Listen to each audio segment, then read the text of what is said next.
A espiral na natureza.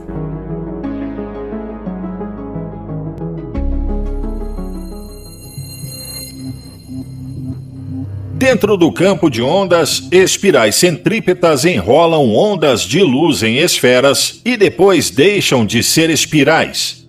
Esferas centrífugas desenrolam esferas em cubos e também deixam de ser espirais.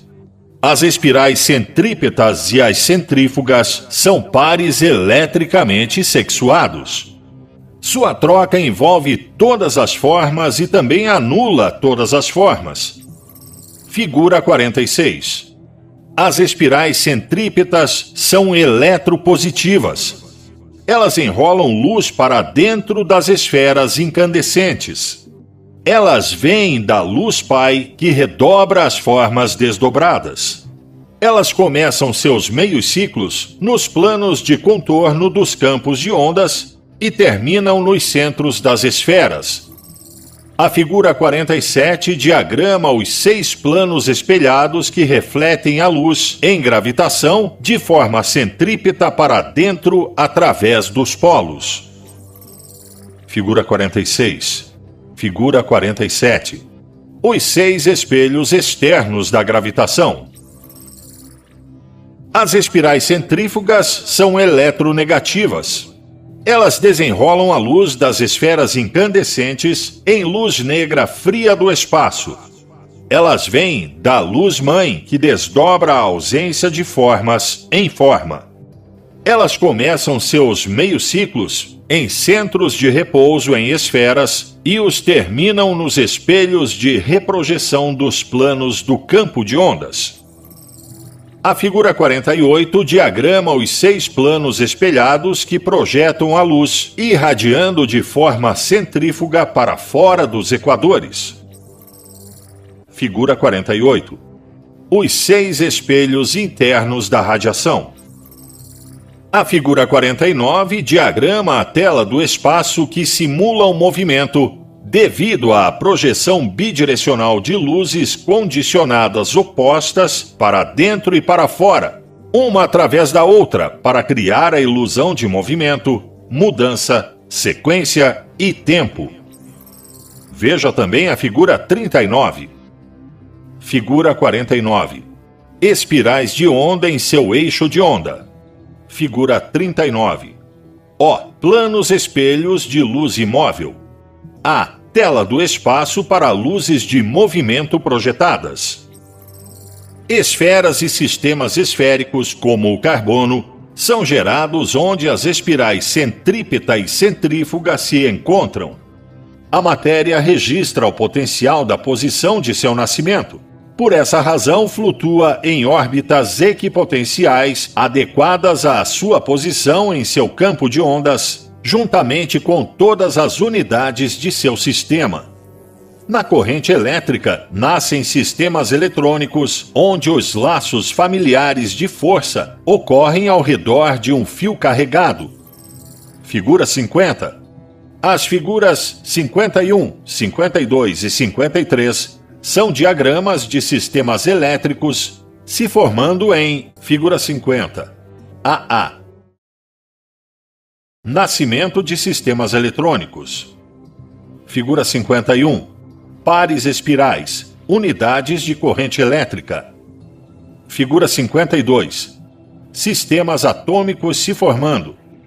Figura 53. AA. Sistemas atômicos se formando. BB. Eixo da onda. Espiral é uma esfera incompleta, assim como as formas de cristal são cubos incompletos. Espirais e cristais têm individualidade, que perdem pela anulação da unicidade das esferas e cubos. A individualidade é dada a corpos com a finalidade de manifestar a separatividade e a multiplicidade.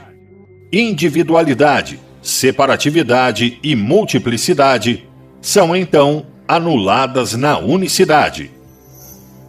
A individualidade em cada coisa criadora é um registro momentâneo de seu desdobramento e de seu redobramento.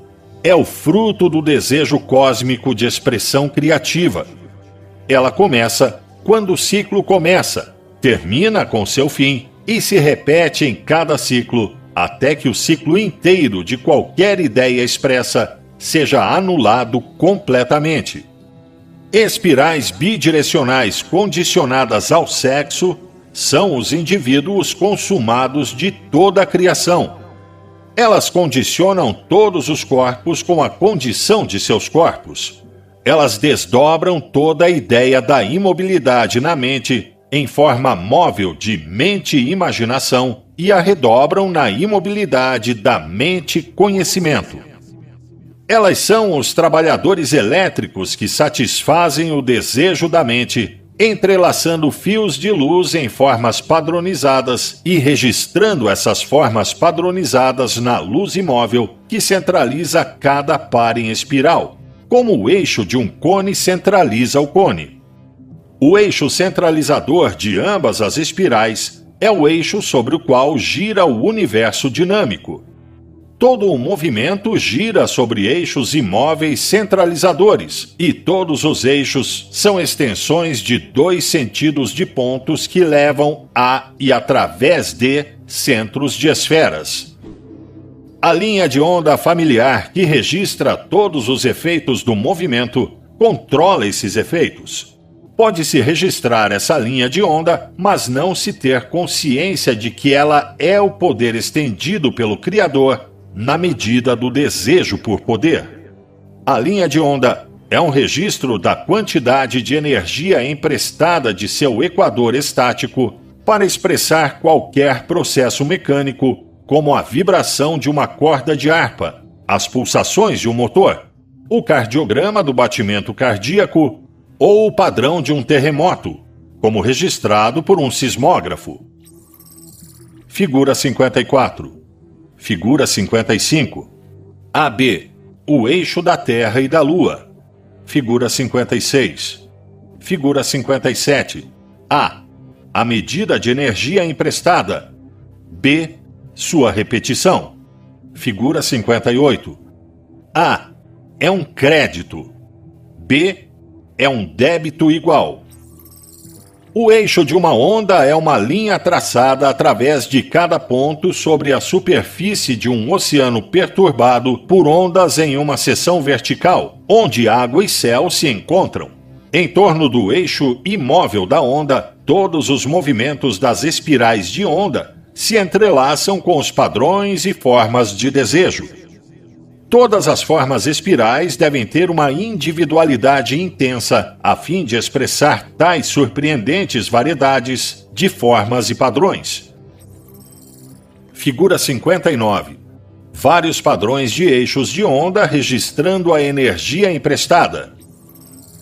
As viradas de dentro para fora e de fora para dentro de todas as formas criadoras se deve ao princípio do desdobramento-redobramento da natureza. Este processo é controlado por pares em espiral, que são motivados por eixos imóveis de luz magnética centralizadores. Os pares opostos de espirais se expandem gradualmente de forma centrífuga para planos que se encontram em equadores estáticos para completar a metade de um ciclo de desdobramento. Eles então se contraem como o oposto do que seriam para completar a outra metade. Durante toda a jornada, eles continuam sem inversão de direção. Uma espiral no sentido horário é sempre uma espiral no sentido horário durante toda a sua jornada centrípeta até seu ápice e sua jornada centrífuga até sua base. Os pares opostos que giram sobre o mesmo eixo são anti-horários, pois ambos são projetados um através do outro. Figura 60. As direções do movimento espiral nunca se invertem. O princípio característico do desdobramento-redobramento, de dentro para fora e de fora para dentro da natureza, causa a integração da matéria nos polos e a desintegração nos equadores. A matéria se integra pela contração de um par de espirais ao redor dos eixos que a enrola em esfera por meio de seus polos e a desintegra pela expansão do outro par que a desenrola por meio de equadores. O par de espirais que enrolam ondas de luz em esferas continua a enrolar até que se formem furos através de esferas e anéis, auxiliado pela força centrífuga exercida pela expansão das espirais opostas. Os anéis são a morte da metade dos ciclos das esferas. Os anéis condensam-se novamente em torno de pontos no espaço e se enrolam como esferas. A majestosa nebulosa do anel em Lira, figura 61, é um excelente exemplo do processo de desintegração da natureza. O anel exemplifica a metade morte do ciclo e o Sol recém-formado em seu centro, a metade vida. Um novo corpo nasceu do antigo enquanto se expandia para os céus.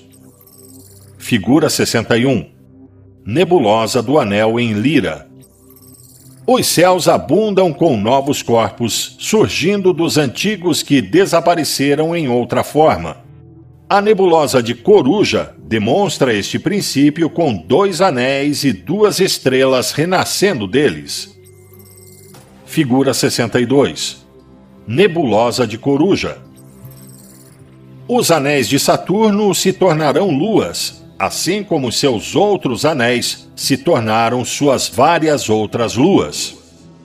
Nossa própria Lua nasceu de um anel da Terra, à medida que expande seu volume, absorvendo seus oceanos e acelera sua rotação como todos os planetas externos fizeram. Figura 63. Júpiter está nesse momento desenvolvendo cinturões que serão jogados fora como anéis para se tornarem luas. Estas luas se tornarão cometas e eventualmente mergulharão no Sol, como todas as coisas neste sistema solar. A figura 64 ilustra o processo de desenvolvimento por meio do qual as luas se libertam das amarras de seu eixo-mãe para novamente buscar a revolução em torno do eixo de seu início no Sol. Figura 64. A desintegração de sóis e planetas pela radiação é acompanhada por um achatamento em seus polos. As esferas se formam por prolação e se apagam por oblação. A causa deste fenômeno é a velocidade cada vez maior de rotação ao redor dos eixos. Os planetas internos giram muito lentamente sobre seus próprios eixos porque estão muito próximos ao eixo-mãe no Sol, mas giram muito rapidamente em suas órbitas ao redor do Sol. Figura 65. À medida que os polos achatam, o equador alonga.